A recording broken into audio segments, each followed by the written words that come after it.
The Boston Celtics lose a tough double overtime game again. We're going to talk about it right now on the Locked On Celtics podcast. So hype right now. Anything's possible. I'm my mama. I'm my lady, ma. Anything's possible. Yeah. Raymond J's back with the vengeance. Back. All the real Celtics fans in attendance. This the truth like 34. This like walking in the garden when you hear the roars. The crowd goes crazy. Most in-depth coverage on the daily. Mainly podcast royalty, the content kings. When you talking about the franchise with 17 rings. Focus like Danny at the deadline. Global, but it got a local feel like the red line, the blue line, the green line. Play it in between time. I'ma throw my C's jersey on in the meantime and press play. When the F's done, I can't wait until the next day. Trying to stay in tune with the C's, this the best way.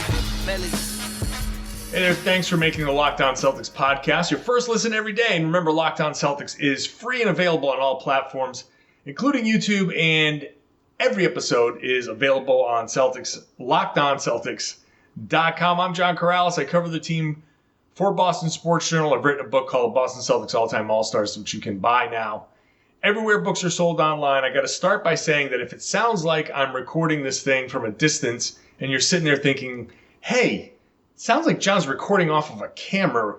I am. So I have to start by saying I apologize for the audio quality. It sucks. I understand that. I screwed up and left some recording equipment behind, I believe, in Washington, D.C. So I need to get that back. And until I do, I'm kind of struggling for alternative solutions. And right now, I'm kind of stuck.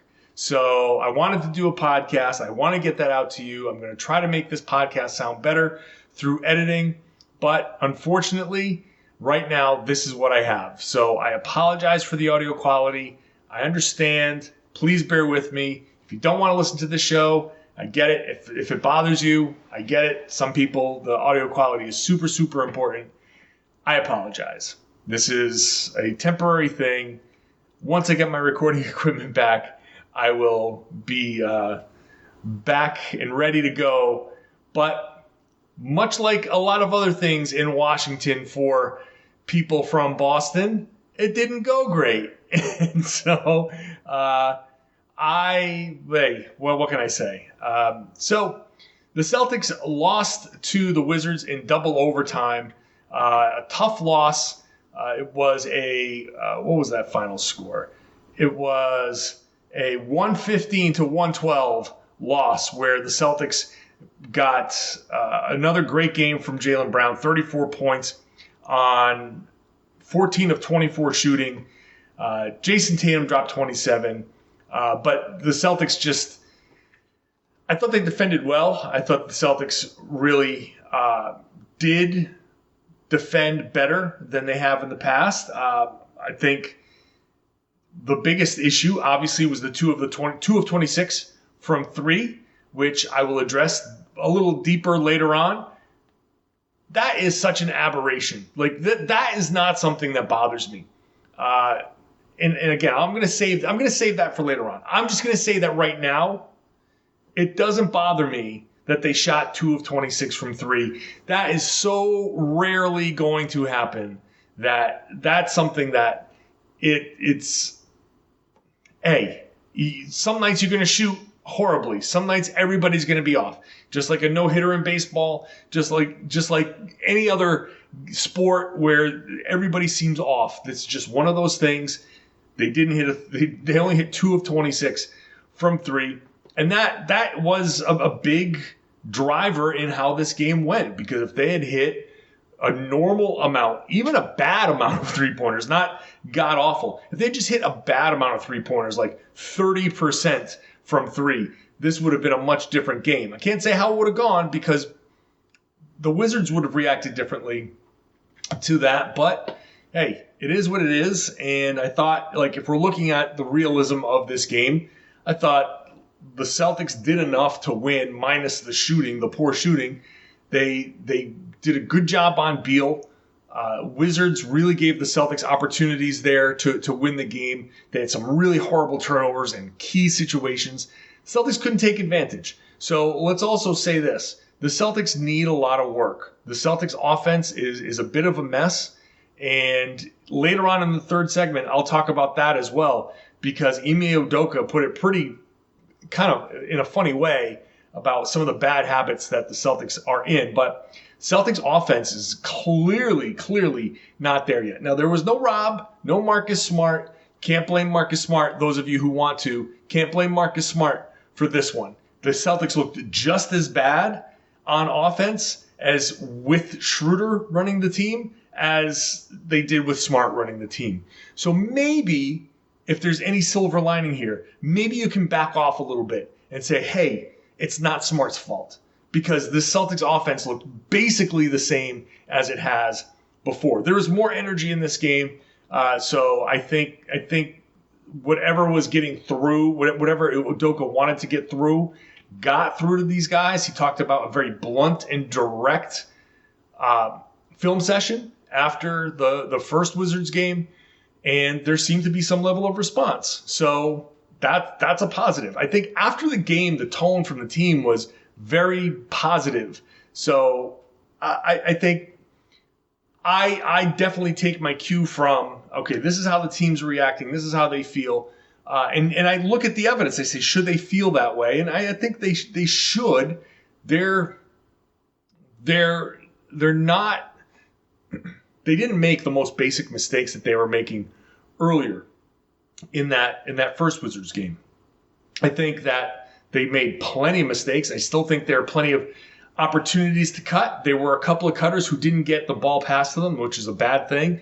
There were more cuts to the basket, which is something I'm harping on. And I think there were 3 separate cuts to the basket that actually were rewarded for layups. That's 3 more than usual. So I'm going to take it. Obviously, Jaylen Brown is the big story. He was awesome in this game. He had the whole game going again. When he's got it going, he's just awesome. And at least once a game, he delivers some sort of misdirection, Euro step type of play into when he's driving. And as a reminder of, a few years ago, he was really a straight line. Let me just drive it right at you, try to jump over you, try to play through you. And it wasn't working out. He was offensive fouls. He was turning it over. And now, especially when he goes down the middle of the lane, and I'm sure defenses are going to adjust to him. When he's going down the middle of the lane, he always right, left, Euro steps and gets it over to the left-hand side. At some point, I think defenses are going to adjust, and they're going to say, hey, look, when Jaylen's coming right at you, just play him to go. Don't overreact to that first step. He's going to go back to that left. Slide on in. I wouldn't be surprised if this is the November 1st show. I wouldn't be surprised if by December somebody slides in to take a charge on him, or tries to, at least in that situation. But that's besides the point. I think those Euro steps are such a great indicator of how far Jaylen has gone. Now, this is a pattern. This is where Jaylen goes. He's got a 40-plus point game in the first game, double overtime. Then a stinker, single-digit scoring game after that in Toronto. Takes the Houston game off because of his knee. Comes back, plays an overtime game against Charlotte, was great. Then comes back against Washington, was not good. Then plays a double overtime game against Washington and was great. Now, if the pattern continues, now we're looking at, okay, is Jaylen, is he going to be due for one of those kind of like step back?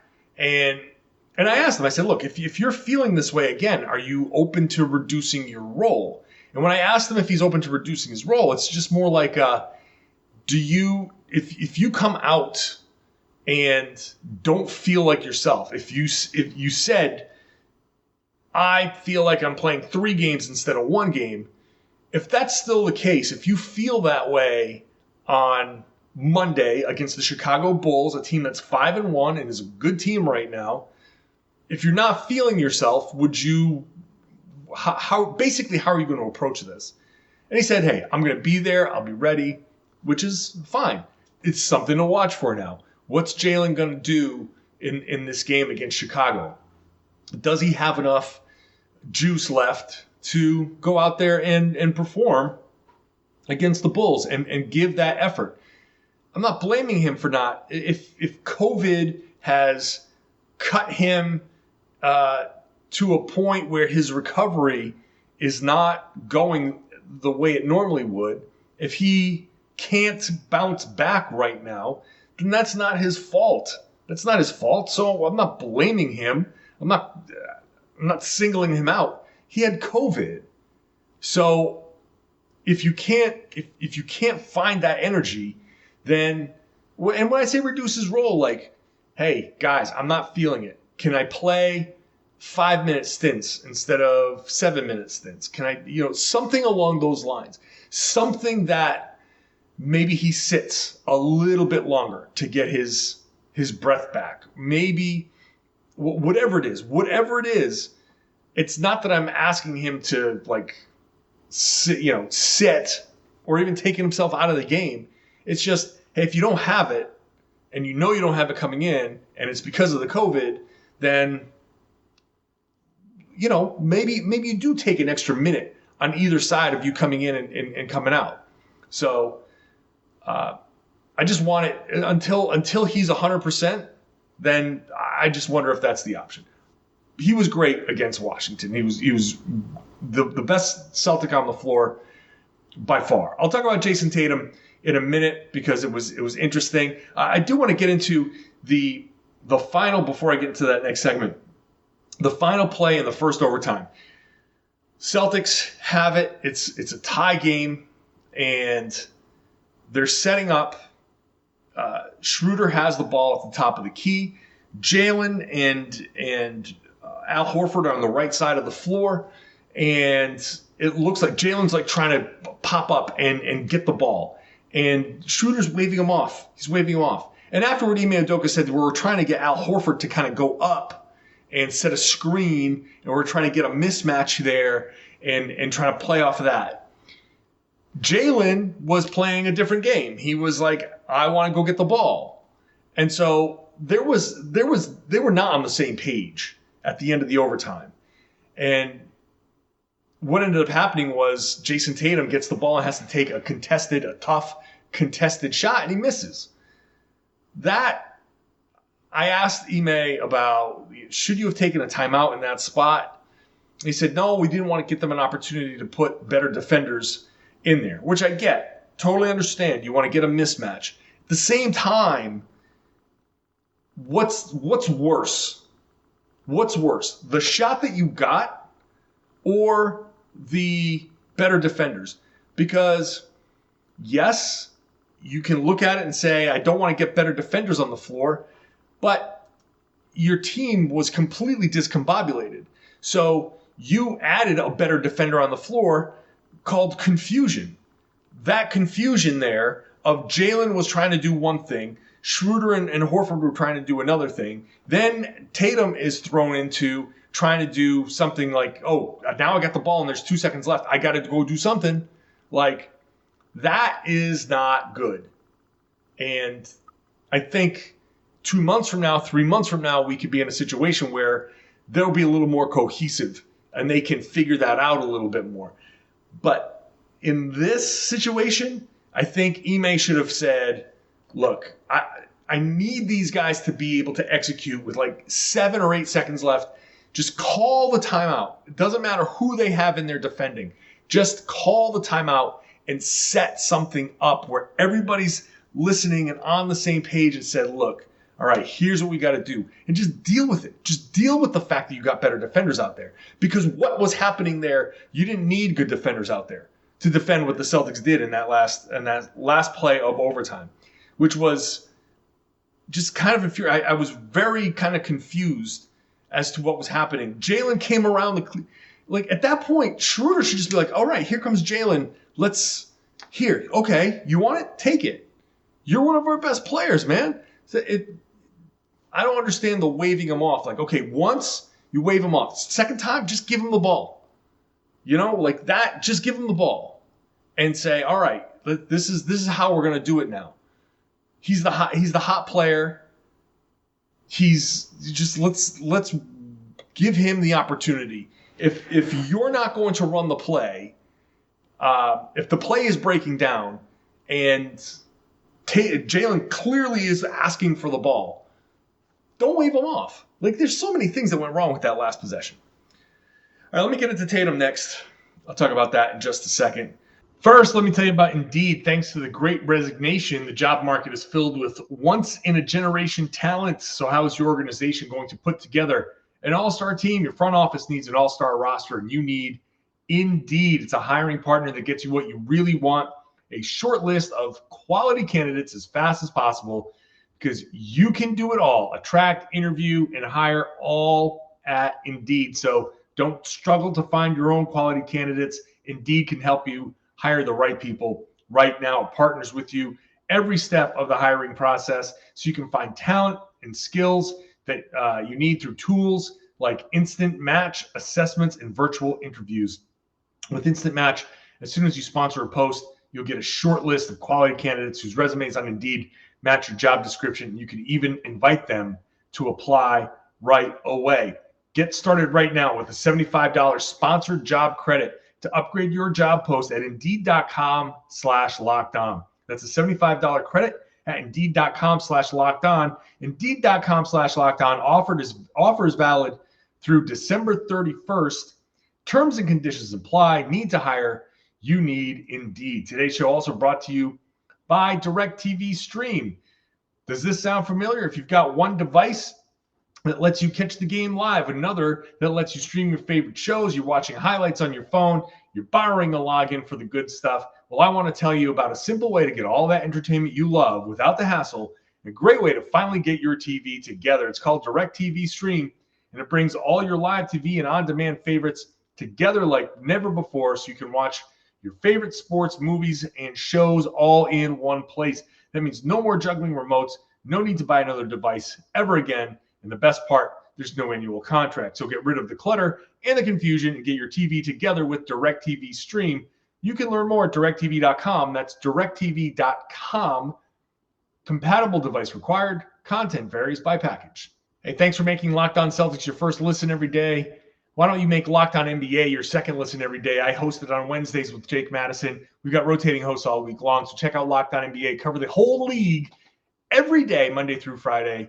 Catch it on YouTube or wherever you get your podcast. So on top of me apologizing for the audio quality, if you're just skipping ahead for some reason, I don't have my normal recording equipment. I am recording a very kind of makeshift podcast here through the camera microphone, which sucks. I apologize for that. On top of that, I had a recording issue for the people watching on YouTube. So the first half of the first segment didn't record on YouTube. So that's why for about 7 or 8 minutes, you just get a picture of me smiling and my voice behind that. It's a mess. I'm really trying to MacGyver this thing together today. So if you make it to the end of the show, I probably owe you a beer or something. All right, let's get into Jayson Tatum's game, because it was a super interesting game to me. I thought that, like, you look at it and you say, hey, wow, 27 points, 15 rebounds, which ties a career high, 3 assists, 2 steals, a block, 4 turnovers, but okay, not the worst in the world. You'd say, wow, this is a pretty good game. 7 for 7 from the line, 10 for 32, not good. 0 for 5 from 3. We talked about the 3-point shooting. I think most of those, I think maybe 1 or 2. I think 1 was really kind of quick, but that was like a 2-for-1 situation. So kind of give him a pass on that. I think most of these shots were okay. He forced some shots that I think he was hoping for a foul. And this is where it gets interesting, I think, with Tatum right now. Because we've been telling Tatum, attack, get to the line, draw more free throws. And he has actually.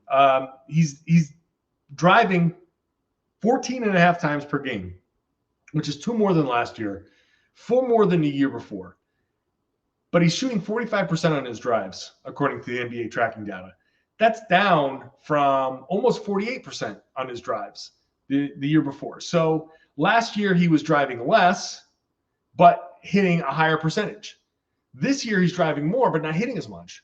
And it's kind of like he's finally like he's really trying to get to the rim, and he's trying to force the issue, but the league is not calling a lot of the things that he might be expecting to be a foul now. And it's really bothering him. Like, he is really not handling it well when it comes to the non-calls. Like, he is. We saw it in the first Washington game. In fact, before this last game, I asked Ime, did you think that Jayson was getting into too much mano-a-mano with Bradley Beal? And he said, actually, no, I don't think that was what was happening. I think he was caught up with the officiating, and he was trying to prove a point to the refs rather than doing the things that he was supposed to do, which that is Tatum's like albatross right now. Like, the biggest issue with Jayson Tatum right now at this moment is all the communication with the refs and the way it has impacted his game, the way it is weighed on his mind. That is the number one issue with Tatum right now. He's driving, and I think some of the attempted finishes are like he's really trying to stretch his way. I mean, he's really like leaning in. And some of those finishes, there was one where he could have had an and one. He did get the foul, and he missed the free throw. He missed the layup, but it was a tough layup. Like, he was reaching around to try, and this was in the second half, I think, and trying to lean in and really lay it up, and he could have made that shot. Like, it was a very makeable shot. The foul probably shouldn't have impacted it, but when it missed, he went and he just was kind of like frustrated with himself. He's very frustrated with that aspect of his game, and he may not admit to it. He may not, he may not let it linger too long. But it definitely is there, and I think it does linger sometimes, and that's something that needs to be fixed. So, and I'll get more into that in the next segment when I talk about Ime and what he said and all of that. But I think the attacking is good. I think he's actually getting down to the point where in the second overtime, when the Celtics had an opportunity down 3, he, instead of pulling up, Al Horford set a pick, instead of pulling up behind the Al Horford pick and shooting a 3, which the Celtics needed at that point, he drove and kicked it back out. And it was like, that's the time we actually wanted you to shoot the 3. I think he just got it in his head. Like, he just keeps on attacking. Maybe he was hoping to draw the foul or something, but that's how I think he's focused on, let me attack more. And I think the Celtics are telling him to attack more. Keep going, keep attacking. Don't pull up. Don't take 5 dribbles and pull up for a long 2. Don't do any of that stuff. And I think a lot of the isolation stuff that I complained about last year, I haven't seen a ton of that same type of play. So there is an evolution to Jayson's game going on here. It's just the mental side of it, I think, is really that's the next challenge for him. I got more to say about that, but I'm going to tie it into Ime, and that's going to come up next. First, I want to shout out Josh Richardson, who had a decent game here. For the first time, he said he felt kind of like himself. I think without Marcus Smart there, he handled the ball a lot more. Shot 7 of 15, 18 points, 3 rebounds, a steal, a block. He was playing, he was D'ing up Bradley Beal at the end of the game, doing a decent job there defensively. Thought he played okay. It was kind of interesting, though. I asked him after the game, where's the line where you guys are trying to do what Ime is saying and asking you to do, but when it's not working, you break off and go solo? And he's like, man, I can't answer that. I tried to follow up and say, hey, but there is a point here where it's like, okay, we're going to try, we're going to move. And it's like, you still want to get a shot. Somebody has to go on an ISO. And that's when I see the complaint of too much isolation. Yeah, too much isolation, because I think the guys get frustrated and they fall back on old habits. And I think they get frustrated with how things are going with the offense and trying to execute what Ime is saying. It's not easy. It's not something that's going to happen right away. Like, I think people expect Ime Udoka is going to show up. You get 4 weeks of training camp, 4 preseason games, and we're going to show up on game 1, and they're going to be doing everything. Here we go. Perfect execution. This is exactly the style. We could just do it now. And it's not how it goes. It's just not how it's going. And so then what you do is you're like, well, we got to score. We're going to try and score something somehow. So guys go off and try to isolate. Not surprising. It's not surprising at all. And the fact that they have guys who can is probably what's actually helping them stay in certain games. It's not aesthetically pleasing at all. But at least Josh got a little bit of a game here where we were like, okay, this is what we can hope for from Josh Richardson. And this is one game. I don't want to overreact to one game. This was a good Josh Richardson game. And I have to wrap up this segment by absolutely shouting out Al Horford. Al Horford was awesome. I think he was just an amazing force in this game. He only scored 8 points. Sure. 10 rebounds, though. 5 assists, a steal, a block. 6 blocks. A steal and 6 blocks for Al Horford. Horford was a defensive menace. He has been the Celtics' best defender by far this season. He has been great. He's been everything that the Celtics could have hoped for. I can't believe that Horford has come back and made this kind of impact. I never expected that to be what Horford brought, but wow, Horford has been great in this. Offensively, 4 of 9. They put him in some tough situations, and he probably felt like he had to try to score because the Celtics were not scoring. And he of course missed the 3. Everybody missed threes. But the defensive side was just, perfect. Like a couple of times you get blown by. That's going to happen in this league. Like, everybody gets blown by in this league. That's how this league goes. But I think for Horford, this was an example of just exactly the type of performance you need from Al. I thought he was just great. I want to gush about him all day long. But I'll leave it at that because there's no more to say. I'll just be repeating myself.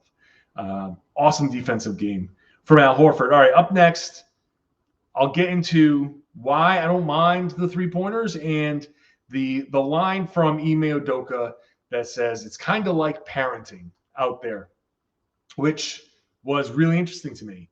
I'll talk about that as soon as I tell you about Built Bar, which is the best tasting protein bar on the market. They've got a ton of delicious flavors. No matter what type of thing you're into, fruity stuff or chocolatey stuff or peanut butter or whatever flavor profile you like, they have. If you have a nut allergy, no problem. They have options for you, and they're all great. We always like to ask each other on the shows where we have dual hosts, hey, what's your favorite flavor? It's like, I got to pick one. They're so good. Like, everyone I've had is good. And listen, 17 to 18 grams of protein a piece, 130 to 180 calories each, 4 or 5 grams of sugar, 4 or 5 net carbs. This is great. If you're on a keto diet, this works. It's approved.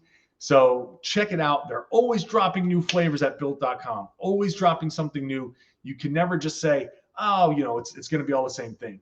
Every time I go, I see new things. So go to Built.com, use the promo code LOCKED15. You can use it every single time. So there's no expiration. You don't use it once and can never use it again. LOCKED15 gets you 15% off your order every time at Built.com.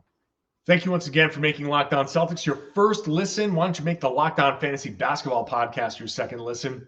Josh Lloyd will help you win your fantasy league. He's awesome. The show is awesome. It's in-depth daily, Monday through Friday, constant adjustments to your fantasy team. Listen to Josh. You're going to be fine. I want to shout out all the people in DC that said hi. A bunch of Locked On Celtics listeners out there that swung by the media section that I was sitting in, saw me, said hi. I love that. Anytime I'm anywhere in an arena in Boston or somewhere else, if you see me, say hi for sure. Somebody want to take a picture, Absolutely. I'd love to take pictures with people, say hi, chat for a little bit. That was awesome. So a ton of Celtics fans in DC, a ton of Celtics fans in DC. That place was loud. The section next to me, it was section 119 at Capital One Arena, was going nuts, starting, I wish they were starting Locked On Celtics, starting Let's Go Celtics chants. How cool would it be if they started Locked On Celtics chants? That would be the pinnacle of my life. If we could get a Locked On Celtics chant at a Celtics game, that would just be the end. I just pack my stuff up and go. It's never getting any better than that. But no, it was a Let's Go Celtics chant, but it was a loud one. There were a couple loud ones there. Lots of Celtics fans in DC, which is great to see. All right. So the Celtics took 26 3-pointers. They hit 2, 7% shooting, which is awful, right? There's no debate. That's awful. It's awful shooting, right? But I feel like there are a lot of people who will sit there and be like, I can't believe they took those many threes, and the threes cost them the game. Like, all right, the Celtics missed a lot of threes, and you can miss me with the criticism of their three-point shooting. Looking at the threes that they took, I'd say most of them, a couple weren't great, but most of them are the types of three-pointers that you want a team taking. 26 three-pointers in the NBA today in 2021, that's fine. 26, that's nothing. And they took 107 shots. So that's, even I can do some basic math and say that's less than a quarter of their shots came from three-point land. Like, that's fine. That's fine. And not only that, they were cold. And I think it was Abby who asked Josh after the game, were you guys aware that you were 0 for 19 at one point? He's like, yeah, we knew. After halftime, they only took 11 three-pointers. So they took 15 three-pointers in the first half. It wasn't working for them. In the second half and 2 overtimes, 11 three-pointers.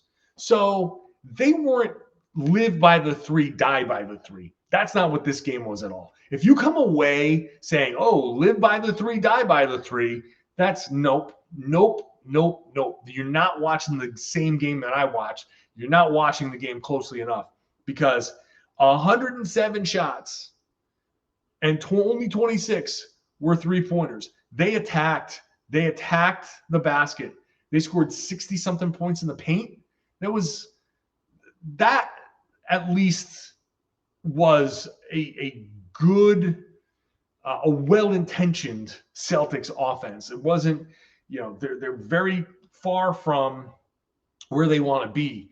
But all of the stuff that they talked about after, like, there are plenty of games where they're going to launch some threes. You're going to be like, whoa, okay, this might be a little overboard.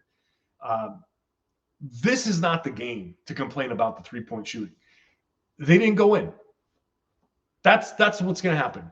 You still have to take some. You still have to take, when they're open and you got good shooters, you still got to take some of those. That's not something you can't just back off and avoid. Like, you can't do that. So it's important for the offense to run correctly. And I think the three-pointers that they took were fine. So they missed. So what? Like, they didn't want to miss. And there's going to be a game where they shoot 70% from 3, 80% from 3. And yeah, then things will even out. And then you can say, live by the 3.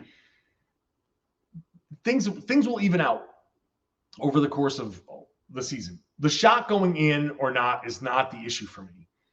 Was the shot a good shot? And they shot mostly good shots. The other thing I want to focus on here is after the game, or before the game actually, but Ime was asked about bad habits. And I think it was specifically about, Jayson Tatum complaining to the refs. And he's like, the bad habits, they've been here for a while. The bad habits are part of the, a long-standing kind of issue for this team. And he compared it to parenting. So he says, the habits that some of us have, the tendencies that we want to break, I'll just continue to address those. It's like parenting to some extent. They're not going to just listen to you the first time. Some things have to be broken, which is amazing insight by Ime Udoka there. Were just that, and I've compared it to parenting before, and I was like, geez, I don't want to sound disrespectful because these are grown people. These are grown men. But I think I said it last week. Does Ime listen to the show? No, I said it last week that it is kind of like parenting. You do have to like teach these lessons and punish when it's time to punish and praise when it's time to praise.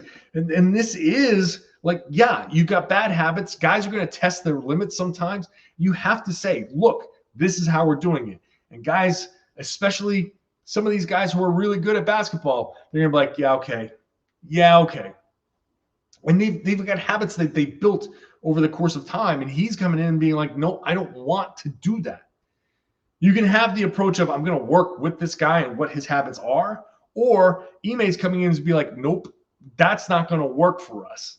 You playing to your habits, nope, we're going to play better basketball than that. We're going to have you do certain things, and you're going to have to get used to it because you're a great player and you can do it.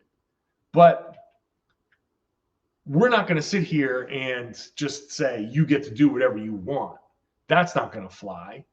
So that line where it's like parenting to some extent is one of the more insightful lines that we're going to hear from him, because it tells us if you're a parent, then you kind of know, like, okay, you do have to, in some ways, like repetitive. This is how you do things, and this is how we do things. And look, Ime just got hired, and Brad Stevens is not letting him go. And there was a lot of competition for Ime to join an organization, and a few games of not quite getting guys to break their habits is not going to change the demand for Ime Udoka. He's not going anywhere. The people, I see the comments here and there. Anybody who's making these comments, like, please, he's not going anywhere. And this is it. Like, if you guys want to play and do it the right way, then we can do it the right way. We're not going to waste the season. We're not going to waste one of your prime years. You can't waste one of your prime years either. You got to get on board here. And I think the lesson is, if you do get on board, then we're going to be fine. You'll be fine. You'll get your numbers. Trust me, you'll get your numbers. You'll get better numbers if you get on board. But you got to get on board. So very interesting comments from Ime Udoka.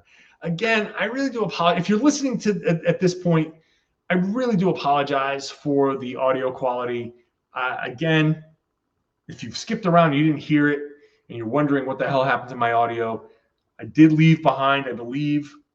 I left it behind. Hopefully I left it behind unless it got stolen. But I think I left it in D.C., a very critical piece of recording equipment for me that makes this entire thing work. And I don't have it. It's the most critical piece of my entire apparatus, and it's very distressing to me that I don't have it. So I've got to find a way to get it back and get it back quickly. And so that is why I sound like this right now. So I apologize for that. I'm going to try to rectify that and find a temporary solution in the meantime until I get that piece back and we can get back to good audio quality. I will be back post Bulls to talk about that game, hopefully in a better environment and better audio. So please subscribe wherever you get your podcasts.